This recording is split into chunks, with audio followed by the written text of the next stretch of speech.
당신이 그렇게 불길한 예감으로 바라보던 사업이 시작되었음에도 아무런 재앙이 따르지 않았다는 소식을 듣고 기뻐할 것입니다. 어제 이곳에 도착했으며 제 첫 번째 임무는 사랑하는 여동생에게 제 건강과 제 사업의 성공에 대한 점점 더 커지는 자신감을 전하는 것입니다. 저는 이미 런던에서 멀리 북쪽으로 이동했으며 상트페테르부르크의 거리를 걷다 보면 차가운 북풍이 제 뺨을 스치며 제 신경을 자극하고 기쁨을 불러일으킵니다. 이 기분을 이해할 수 있겠습니까? 제가 향하고 있는 지역에서 불어온 이 바람은 얼음으로 뒤덮인 기후를 미리 맛보게 해줍니다. 이 희망의 바람에 활력을 얻어 저의 몽상이 더욱 열정적이고 생생해집니다. 북극이 얼음과 황량함의 땅이라는 설득을 받으려고 노력해보지만 제 상상 속에서 그곳은 언제나 아름다움과 기쁨의 지역으로 떠오릅니다. 나거리,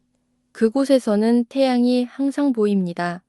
그 넓은 원반이 지평선 가까이 걸쳐 있으면서 영원히 빛나는 광채를 발산합니다. 그리고 여동생의 허락을 받아 이전 탐험가들의 기록을 믿는다면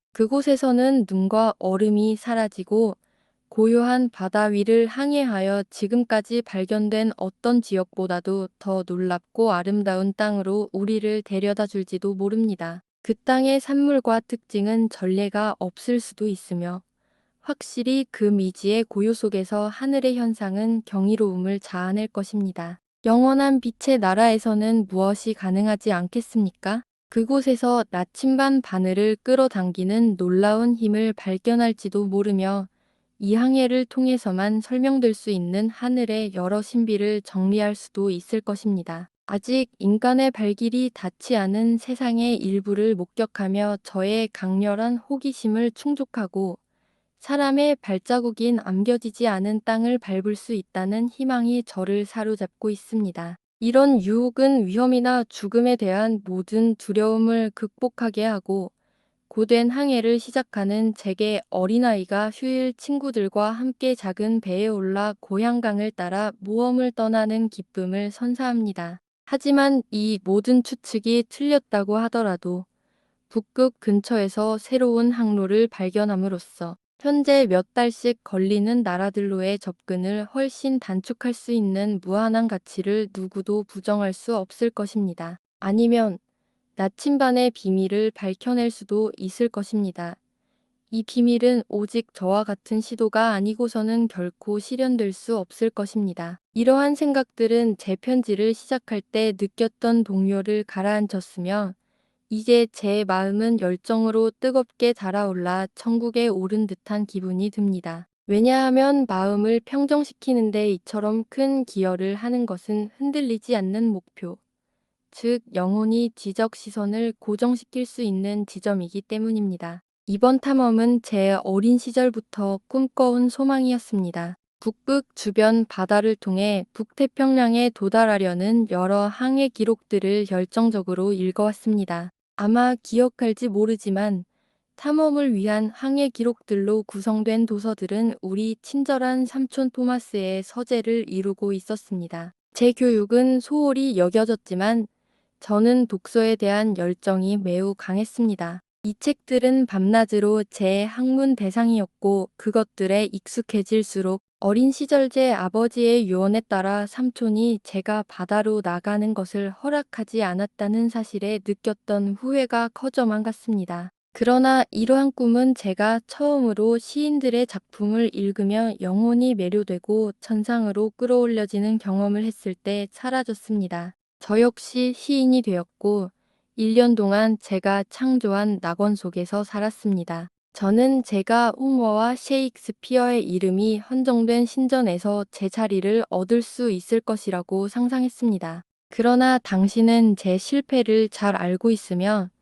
제가 그 실망을 얼마나 무겁게 받아들였는지도 알고 있습니다. 그러나 바로 그 시점에 저는 사촌의 유산을 물려받았고 제 생각은 초기의 열망으로 다시 돌아갔습니다. 제가 지금의 사업을 결심한 지 6년이 지났습니다. 저는 지금도 이 위대한 사업에 저를 헌신하기로 결심했던 순간을 기억할 수 있습니다. 저는 제 몸을 어려움에 익숙하게 만드는 것으로 시작했습니다. 저는 여러 차례 고래잡리 어선과 함께 북해로 나갔습니다. 저는 자발적으로 추위, 기아, 갈증, 그리고 수면 부족을 견뎠습니다. 낮 동안은 일반 선원들보다 더 열심히 일했으며 밤에는 수학, 위학 이론, 그리고 항해 모험가가 가장 큰 실용적 이점을 얻을 수 있는 자연과학 분야를 공부했습니다. 저는 2번이나 그린란드 고래잡리배의 하급 항해사로 고용되었으며 제 역할을 훌륭히 수행했습니다. 제가 약간의 자부심을 느꼈던 것은 선장이 제게 선박의 이등직을 제안하며 제 잔류를 강력히 요청했을 때였습니다. 그만큼 제 서비스를 귀중하게 여겼던 것입니다. 그리고 이제 사랑하는 마거리, 제가 어떤 위대한 목적을 달성할 자격이 없다고 말할 수 있겠습니까? 제 삶은 한락과 사치 속에서 흘러갈 수도 있었지만 저는 부의 모든 유혹을 제쳐두고 영광을 택했습니다. 아, 누군가 제게 긍정적인 대답으로 격려의 목소리를 내준다면 얼마나 좋을까요? 제 용기와 결단력은 굳건하지만 제 희망은 흔들리며 종종 기운이 꺾이곤 합니다. 저는 길고 험난한 항해를 떠나려 하며 그 과정에서 모든 인내심이 요구될 상황에 대비하고 있습니다. 저는 다른 사람들의 사기를 북돋워야 할 뿐만 아니라 그들이 희망을 잃을 때 저 자신의 사기도 유지해야 합니다. 지금은 러시아 여행에 가장 적합한 시기입니다. 이곳에서는 설매를 타고 눈 위를 빠르게 질주합니다. 그 움직임은 쾌적하며 제 생각에는 영국의 마차보다 훨씬 즐겁습니다. 추위는 모피로 몸을 감싸면 그리 심하지 않습니다. 저는 이미 이 옷차림을 채택했는데 왜냐하면 갑판을 걸어 다니는 것과 몇 시간 동안 움직이지 않고 앉아 있는 것은 큰 차이가 있기 때문입니다. 움직임이 없으면 혈액이 정맥 속에서 실제로 얼어붙을 정도로 추위가 극심할 수 있습니다. 저는 상트페테르부르크와 아르항겔스크를 잇는 도로에서 생명을 잃을 야망은 전혀 없습니다. 나는 2주나 3주 후에 아르항겔스크로 떠날 계획이다. 그곳에서 배를 임대할 생각인데 이는 선주에게 보험료를 지불하면 쉽게 할 수 있다. 또한 고래잡리에 익숙한 선원들 중 필요한 만큼 고용할 예정이다. 나는 6월이 될 때까지 출항할 계획이 없다. 하지만 언제 돌아올 수 있을까? 아, 사랑하는 여동생. 이 질문에 어떻게 대답할 수 있을까? 만약 내가 성공한다면 당신과 내가 다시 만날 때까지 몇 달, 어쩌면 몇 년이 걸릴 수도 있다. 만약 내가 실패한다면 당신은 곧 나를 다시 보거나 아예 다시 보지 못할 것이다. 안녕히 나의 소중하고 훌륭한 마거릿. 하늘이 당신에게 축복을 내려주고 나를 지켜주어 당신의 사랑과 친절에 대해 반복해서 감사의 마음을 전할 수 있기를 기도한다. 당신의 애정 어린 오라비. 아, 월턴. 2번째 편지. 잉글랜드의 사빌 부인에게 아르항겔스크 3월 28일 17. 여기서 나는 서리와 눈에 둘러싸여 시간을 보내는 것이 얼마나 느리게 흘러가는지 느낀다. 하지만 나의 탐험을 향한 2번째 걸음은 이미 내디뎠다. 나는 배를 임대했고 선원을 모집하는 일에 열중하고 있다. 지금까지 고용한 선원들은 의지할 수 있는 사람들이며 틀림없이 대담한 용기를 지닌 자들이다. 하지만 아직 충족되지 않은 갈망이 하나 있다. 이 부족함은 나에게 극심한 결핍으로 다가온다. 나는 친구가 없다. 마거릿. 성공의 열정으로 가슴이 벅찰 때 그 기쁨을 나눌 사람이 없으며 실망에 부딪혔을 때 나를 위로하고 격려해 줄 사람도 없다. 물론 나는 나의 생각을 글로 남길 것이다. 그러나 그것은 감정을 전달하기에는 부족한 수단이다. 나는 나와 공감하면 아의 눈빛에 답할 수 있는 친구의 존재를 갈망한다. 사랑하는 여동생, 나를 낭만주의자로 여길지도 모르지만 나는 친구가 없는 것을 매우 쓰라리게 느끼고 있다. 부드럽지만 용감하며 폭넓고 세련된 지성을 가진 사람, 내 취향과 비슷한 사람, 내 계획을 지지하거나 수정해 줄 수 있는 그런 친구가 있다면 얼마나 좋을까? 그런 친구는 부족한 오라비의 결점을 얼마나 보완해 줄 수 있을까? 나는 실행에 있어 너무 성급하고 어려움에 너무 조급하다. 하지만 나에게 더 큰 문제는 내가 독학으로 배웠다는 것이다. 나는 14살이 되기 전까지 마을 들판에서 자유롭게 뛰놀며 삼촌 토마스의 항해 서적 외에는 아무것도 읽지 않았다. 그 나이에 비로소 우리나라의 유명한 시인들을 접했지만 이미 그러한 배움에서 가장 중요한 혜택을 얻을 수 없는 시점에서야 더 많은 언어를 배워야 한다는 필요성을 깨달았다. 이제 나는 28살이지만 실제로는 15살짜리 많은 학생들보다 더 무지하다. 내가 더 깊이 생각하고 내 공상이 더 크고 웅장하다고는 해도 화가들이 말하는 균형감이 부족하다. 나는 나를 낭만적이라고 무시하지 않을 만큼의 지혜와 내 마음을 바로잡으려 애쓸 만큼의 애정을 가진 친구가 몹시 필요하다. 하지만 이런 불평은 쓸모없는 것이다. 넓은 바다에서도 이 아르항겔스크에서도 상인들과 선원들 사이에서 친구를 찾을 수 없을 것이다. 그럼에도 불구하고 인간 본성의 비천함과 관계없는 감정이 이 험한 사람들의 가슴 속에서도 뛰고 있다. 예를 들어 내부관은 놀라운 용기와 모험심을 가진 사람이다.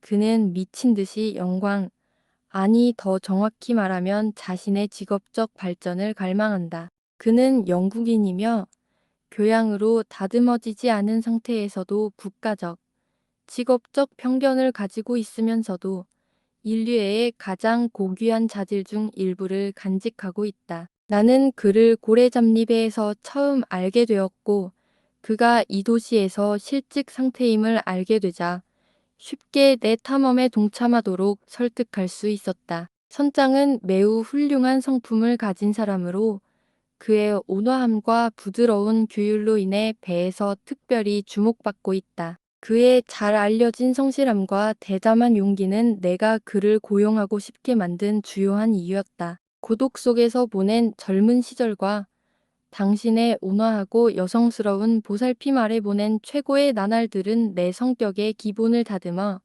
배에서 흔히 행해지는 폭력을 극도로 싫어하게 만들었다. 나는 그것이 필요하다고 결코 믿어본 적이 없다. 그리고 친절한 마음씨로 유명하며 그의 승무원들로부터 존경과 복종을 받는 선원이 있다는 이야기를 들었을 때 그를 고용할 수 있게 된 것을 특별한 행운으로 여겼다. 나는 그를 다소 낭만적인 방식으로 처음 알게 되었다. 한 여인이 자신의 인생의 행복을 그에게 빚지고 있다며 그의 이야기를 전해주었기 때문이다. 그의 이야기는 이렇다. 몇 년 전, 그는 적당한 재산을 가진 젊은 러시아 여성과 사랑에 빠졌고, 전리품으로 상당한 금액을 모은 후 그 여성의 아버지로부터 결혼 승낙을 받았다. 결혼식을 앞두고 여혼녀를 단 한 번 만났는데, 그녀는 눈물에 젖은 채 그의 발 앞에 무릎을 꿇고 자신을 풀어달라고 간청하며 다른 사람을 사랑하고 있음을 고백했다. 하지만 그 남자는 가난해서 아버지가 결혼을 허락하지 않을 것이라고 말했다. 내 관대한 친구는 그녀를 안심시키고 그녀의 연인의 이름을 들은 후 자신의 청혼을 즉시 철회했다. 그는 이미 모은 돈으로 농장을 사서 요생을 보내려 했지만 전리품으로 모은 돈의 일부를 포함한 모든 것을 그녀의 연인에게 주어 농장과 가축을 살 수 있도록 했다. 그런 다음 직접 그녀의 아버지를 찾아가 두 사람의 결혼을 허락해달라고 간청했다. 하지만 그 아버지는 내 친구에게 명예를 지키겠다는 이유로 단호히 거절했다. 이에 내 친구는 고국을 떠나 돌아오지 않았고 전 약혼녀가 원하는 사람과 결혼했다는 소식을 들은 후에야 고향으로 돌아왔다. 당신은 정말 고귀한 사람이다. 라고 외칠 것이다. 그는 정말 그러하다. 그러나 그는 전혀 교육받지 못했다. 그는 터키인처럼 말수가 적고 일종의 무지한 태평함이 그를 따르는데 이는 그의 행동을 더욱 놀랍게 만드는 동시에 그가 본래 가질 수 있었던 관심과 공감을 약간 감소시킨다. 하지만 내가 조금 불평하거나 내가 결코 알 수 없을지도 모를 위로를 상상한다고 해서 내가 결심에 흔들리고 있다고 생각하지는 말아라. 나의 결심은 운명처럼 확고하다. 이제 나의 항해는 오직 날씨가 출항을 허락할 때까지 지연되고 있을 뿐이다. 이번 겨울은 끔찍할 정도로 혹독했지만 봄은 전망이 좋고 봄이 이례적으로 이른 계절로 여겨지고 있어서 어쩌면 예상보다 일찍 항해를 시작할 수도 있을 것이다. 나는 경솔한 행동을 하지 않을 것이다. 당신은 내가 다른 이들의 안전이 내게 맡겨졌을 때 신중하고 사려 깊게 행동한다는 것을 충분히 알고 있으니 나를 신뢰할 것이다. 나는 내가 맡은 임무가 가까워짐에 따라 느끼는 감정을 묘사할 만한 말을 찾을 수 없다. 출발을 준비하면 느끼는 떨림은 반쯤은 즐겁고 반쯤은 두려운 감정으로 이를 제대로 전달하기는 불가능하다. 나는 아직 탐험되지 않은 지역, 안개와 눈의 땅으로 떠날 준비를 하고 있지만 발바트로스를 죽이는 일은 없을 것이다. 그러니 내가 고대의 뱃사람처럼 지치고 슬픈 모습으로 돌아올까봐 걱정하지 않아도 된다. 내가 한 이러한 비유를 한 것을 듣고 미소 지을지도 모르겠지만 비밀 하나를 밝히려 한다.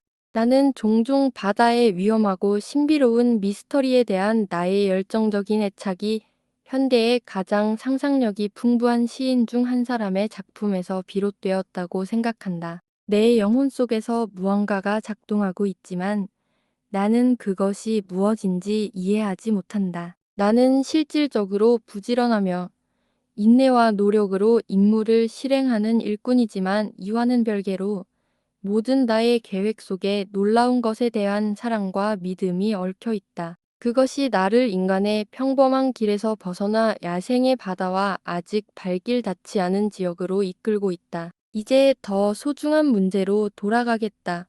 광대한 바다를 가로질러 아프리카나 아메리카의 가장 남쪽 곳을 돌아 다시 우리가 만날 수 있을까? 그런 성공을 기대할 용기는 나지 않지만 그렇다고 그 반대의 가능성을 생각하기도 두렵다. 당분간은 모든 기회에 편지를 보내줘. 어떤 상황에서는 그것들이 나의 기운을 북돋는데 가장 필요할 것이다. 당신을 아주 깊이 사랑한다. 혹시 내가 다시 소식을 전하지 못하더라도 나를 애정어린 마음으로 기억해줘. 당신의 사랑하는 형제, 로버트 월튼. 영국의 사빌부인계 17년 7월 7일. 사랑하는 여동생, 내가 무사하고 여행이 순조롭게 진행되고 있음을 전하려고 급히 몇 줄의 글을 쓴다. 이 편지는 아르한켈에서 이제 영국으로 돌아가는 상선에 의해 전달될 것이다.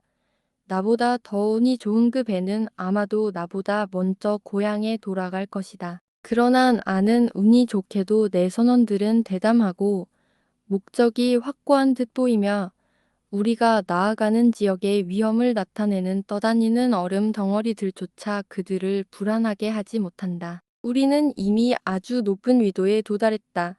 하지만 여기는 한여름이라 영국만큼 덥지는 않지만 우리를 그토록 간절히 가고자 하는 해안으로 빠르게 이끌어주는 남풍은 내가 예상치 못한 정도로 따뜻하다. 지금까지 우리의 여정에서 특별한 사건은 일어나지 않았고 한두 번의 강한 바람과 작은 구멍이 났던 일이 있었지만 이는 경험 많은 항해자들에겐 기록할 만한 일도 아니며 나는 여행 중 더 이상 나쁜 일이 일어나지 않기를 바라고 있다. 잘 지내고 있는 내 사랑하는 여동생에게 나를 위해서도 내가 걱정할 필요 없다는 것을 확신시켜 주고 싶다. 나는 무모하게 위험을 맞이하지 않을 것이다.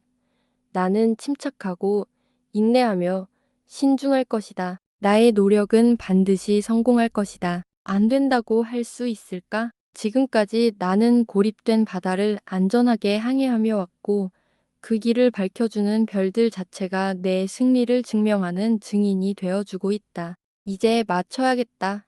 하늘인 내 사랑하는 여동생에게 축복을 내리기를 기도한다. 로버트 월튼. 영국의 사빌부인계 17년 8월 5일. 이상한 일이 우리에게 일어나 그 기록을 남기지 않을 수 없다. 이 편지가 당신에게 전해지기 전에 내가 먼저 돌아올 가능성이 크지만 그럼에도 불구하고 이 일을 기록하려 한다. 지난 월요일 7월 31일 우리는 거의 얼음에 둘러싸여 배가 사방에서 얼음에 갇히는 상황에 처했다. 배가 떠 있을 수 있는 공간이 거의 없을 정도로 얼음이 밀려왔고 우리는 안개 속에 갇혀 있었다. 우리는 대기하며 기후나 날씨의 변화가 있을 것이라고 기다렸다. 오후 2시쯤 안개가 걷히고 우리는 사방에 끝없이 펼쳐진 얼음 평원을 보았다. 그 얼음들은 끝이 보이지 않는 듯했다.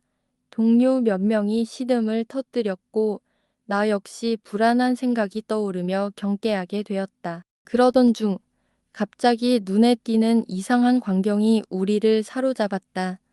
우리는 북쪽으로 향하는 개들이 끄는 썰매가 반 마일 정도 떨어진 곳을 지나가는 것을 목격했다. 그 썰매에는 거대한 크기의 인간 형체를 한 존재가 타고 있었고 개들을 이끌고 있었다. 우리는 망원경을 사용해 그 여행자의 빠른 진행을 지켜봤고 그가 오름에 멀리 있는 불규칙한 지대 속으로 사라지는 것을 보았다. 이 광경은 우리의 전적인 경이로움을 불러일으켰다. 우리는 정말로 수백 마일 떨어진 곳에 있다고 생각했지만 그 존재는 우리가 상상했던 것보다 훨씬 가까운 곳에 있었던 것처럼 보였다. 그러나 우리는 얼음에 갇혀 있었기 때문에 그의 흔적을 따라갈 수는 없었다. 이 사건이 있은 후 약 2시간 뒤 우리는 바다의 물결 소리를 들었고 밤이 되기 전에 얼음이 갈라져 배가 풀렸다. 하지만 우리는 얼음이 풀린 후 떠다니는 큰 덩어리들이 어둠 속에서 우리가 만날 수 있기 때문에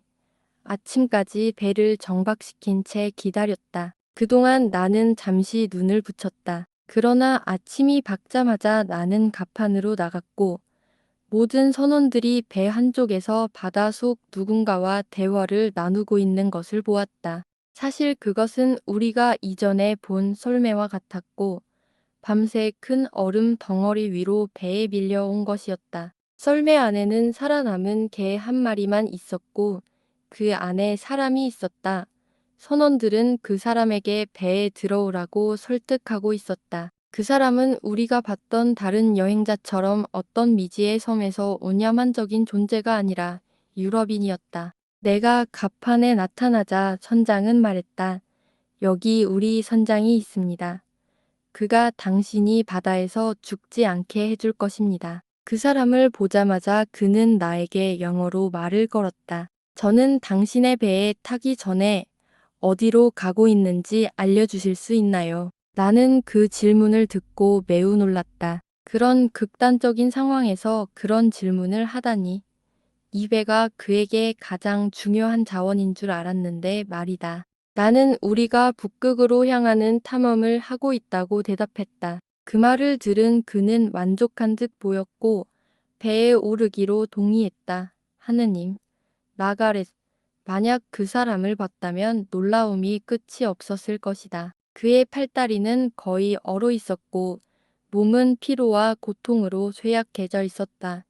여태까지 나는 그렇게 처참한 상태인 사람을 본 적이 없다. 우리는 그를 조심히 배 안으로 옮기려 했으나 그는 배에 오르자 곧 기절했다. 그를 갑판으로 다시 데려가 브랜드리로 몸을 문질러 살려내고 적은 양의 술을 먹이도록 했다. 의식이 돌아오자 그는 담요에 쌓여 주방 스토브 옆에 앉았고 천천히 회복하면서 조금씩 수프를 먹었다.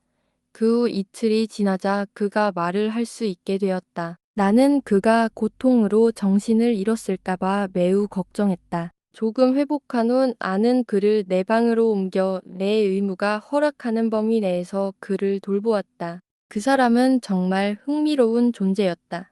그의 눈은 일반적으로 미친 듯한 혹은 광기의 표정을 띠고 있었다. 그러나 그에게 누군가가 친절을 베풀거나 가장 사소한 도움을 주면 그의 얼굴은 마치 빛나는 친절과 상냥함으로 가득 차서 내가 본 어떤 것보다 뛰어난 모습이었다. 그러나 대부분 그는 우울하고 절망적인 표정을 짓고 있으며 때때로 고통이 그를 압박하는 듯 이를 악물기도 했다. 그가 조금 회복하자 나는 선원들이 그에게 질문하는 것을 막는데 큰 어려움을 겪었다. 선원들이 무리하게 그에게 자꾸 질문했지만 나는 그의 몸과 정신이 회복될 수 있도록 완전히 휴식을 취하게 할 필요가 있다고 생각하여 선원들의 호기심을 막았다. 그런데 한 번 부사관이 그에게 왜 그런 이상한 썰매를 타고 얼음 속을 여행했는지 물었다. 그의 얼굴이 즉시 깊은 우울함으로 변하면서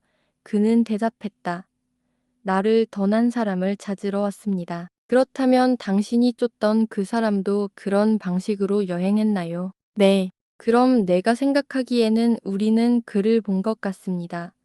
우리가 당신을 발견하기 전날 우리는 개들이 썰매를 끌고 있는 모습과 그 안에 사람이 타고 있는 것을 얼음 위에서 보았습니다. 이 말에 낯선 사람이 관심을 가졌고 그는 많은 질문을 했다. 얼마 후 그가 나와 단둘이 있을 때 그는 이렇게 말했다. 여러분은 분명히 나에 대해 호기심을 자극했겠지만 여러분은 나를 괴롭히지 않았다는 점에서 아주 사려 깊으십니다. 물론입니다.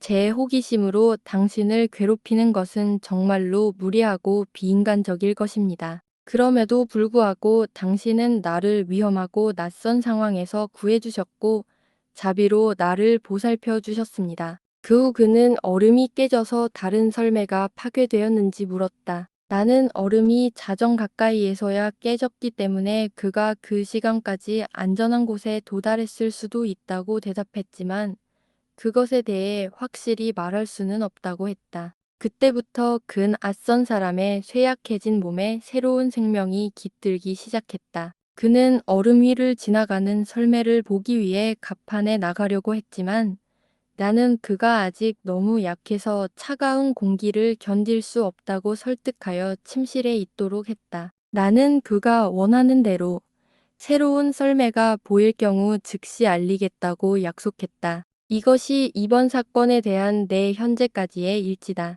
근 낯선 사람은 점차 건강이 좋아지고 있지만 매우 말이 없고 내가 아니면 다른 사람이 그의 방에 들어가는 것을 불안해한다. 그럼에도 그의 태도는 매우 온화하고 상냥하여 선원들 모두가 그에게 관심을 가지고 있다. 그들과의 교류는 거의 없었지만 나로서는 그는 나의 형제처럼 되어버렸다. 그의 끊임없는 깊은 슬픔은 나를 동정과 연민으로 가득 채운다. 예전에 그는 분명 훌륭한 사람이었을 것이다. 지금은 그의 고통에 의해 삶이 파괴되었지만 여전히 매력적이고 사랑스러운 인물이다. 내가 이전 편지에서 말했듯이 나는 넓은 바다에서 친구를 찾을 수 없을 것이라고 생각했다. 그러나 나는 그가 고통에 의해 영혼이 부서지기 전에 내 마음의 형제로 삼고 싶은 사람을 만났다. 내가 새로 기록할 일이 있다면 근 낯선 사람에 관한 일지를 계속 이어가겠다. 17년 8월 13일 나의 손님에 대한 애정은 날마다 깊어지고 있다. 그는 나에게 경외심과 연민을 동시에 일으키며 그를 볼 때마다 감정이 북받쳐 오른다. 어떻게 이렇게 고귀한 존재가 고통에 의해 파괴되는 것을 지켜볼 수 있을까? 그는 매우 온순하고 지혜로우며 그의 마음은 매우 세련되고 그가 말을 할 때 그의 말은 선택된 최고의 표현들로 이루어져 있다. 그가 이제 많이 회복되어 대부분의 시간을 갑판에서 보내며 여전히 자신의 이전의 썰매를 찾고 있다. 그러나 그의 슬픔에도 불구하고 그는 자기 자신의 고통에만 몰두하지 않고 다른 이들의 노력에도 깊은 관심을 보이고 있다. 나는 종종 그에게 나의 계획에 대해서도 이야기해 주었고 나는 이를 그에게 숨기지 않고 모두 털어놓았다. 그의 공감 덕분에 나는 내 마음의 열정을 토로할 수 있었다.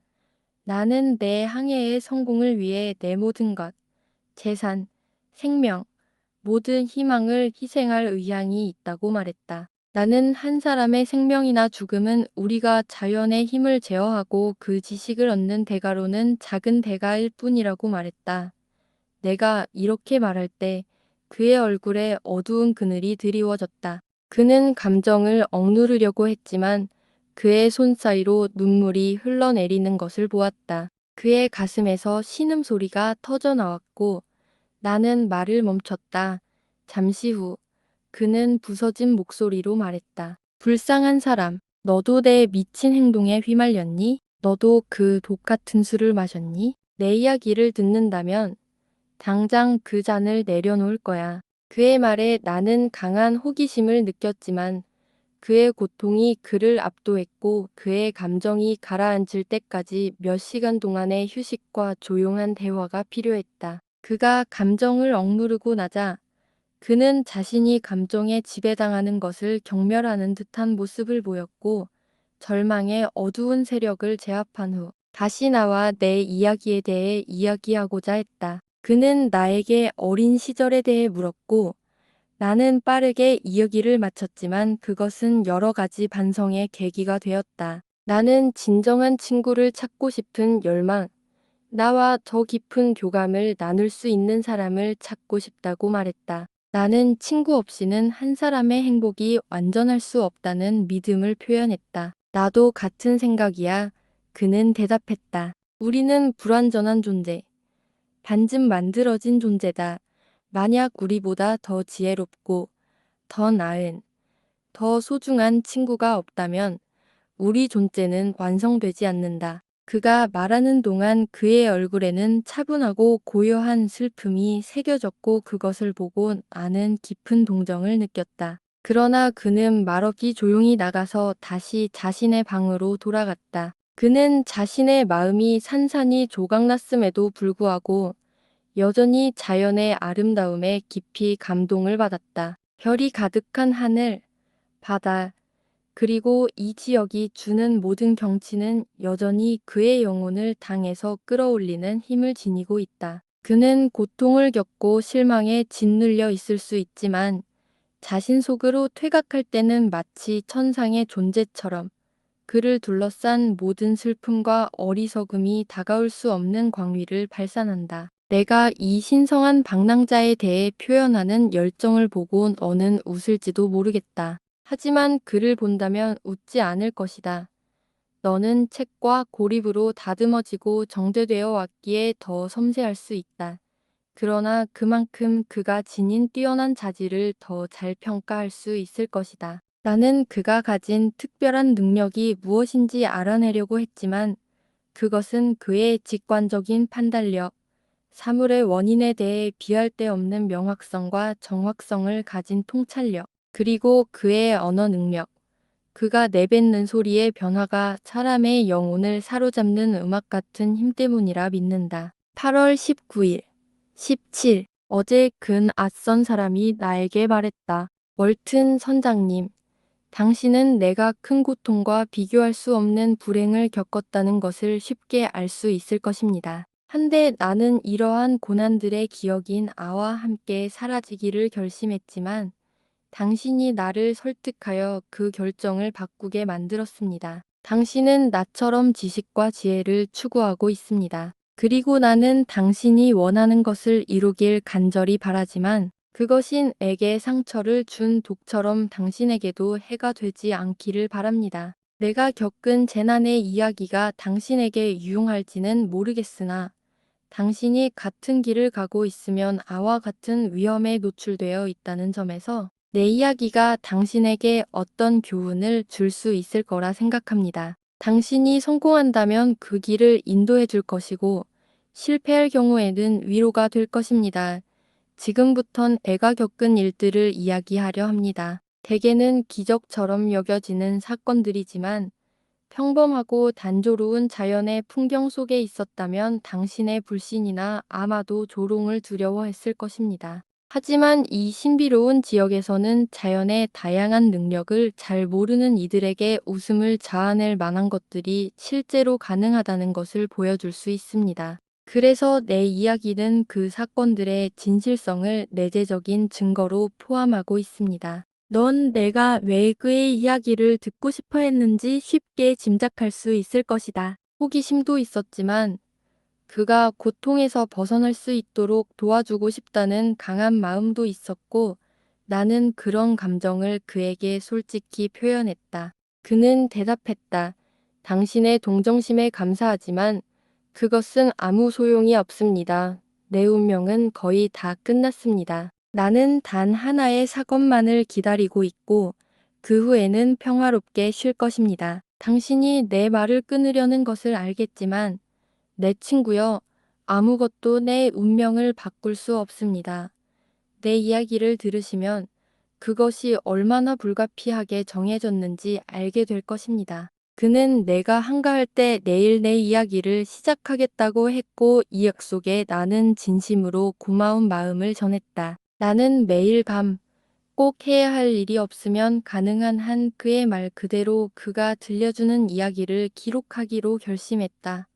바쁘다면 최소한 메모라도 할 거란다. 이 원고는 너에게 큰 기쁨을 줄 것이다. 하지만 그를 알고 그의 목소리로 직접 들었던 나에게는 미래의 어느 날 이 이야기를 읽을 때 어떤 관심과 연민이 생길지 모르겠다. 지금 나는 이 작업을 시작하면서 그의 이야기가 얼마나 이상하고 고통스러울지, 그의 배가 그 폭풍을 만난 안파된 이야기가 얼마나 끔찍할지 상상이 되는구나.